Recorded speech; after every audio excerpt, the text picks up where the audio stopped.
Teja sir చూడ్డానికి చాలా ఇన్నోసెంట్‌గా కనిపిస్తారు. మీకు తేజ సార్‌కి అసలు మ్యాచ్ అవుతదా? గొడవ పడుతుంటారా? అంటే క్వైట్ అపోజిట్ ఉంటారు. నేను చూసాను కాబట్టి అడుగుతున్నా. అంటే మాది తక్కువ టైం జర్నీ కాదండి. హ్మ్.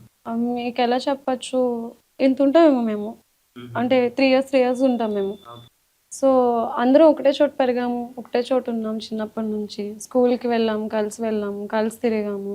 నన్ను చిన్నప్పటి నుంచి చూసేసారు. నా యాంగర్‌నెస్, నా ప్రేమని, నా కోపం, నా అన్నీ నా అన్నీ తెలుసు ఆయనకి. నా మూడ్ స్వింగ్స్ అన్నీ. సో, అది పక్కన పెడితే క్వైట్ అపోజిట్ అన్నారు కదా! అపోజిట్ ఉన్న వాళ్ళే ఎక్కువ జర్నీ చేయగలుగుతారండి. ఆహా! బట్ అబ్బాయికి కోపముండి, అమ్మాయికి కామ్‌నెస్ ఉంటే అది కొంచెం ఎటో ఎక్స్‌ట్రీమ్ లెవెల్‌కి తీసుకెళ్తది గానీ, అబ్బాయి క్వైట్ ఉండి, అమ్మాయి కొంచెం అల్లరిగా బిహేవ్ చేసినప్పుడు ఆ మ్యాచ్ బావుంటుంది. ఎలా అంటే నేనేమన్నా కూడా హ్మ్. ఓకే. అలాగే చేద్దాం. బావుంటది. ఆ! ఓకే. నా నా విజన్ ఎప్పుడు డామినేట్ చేయరు.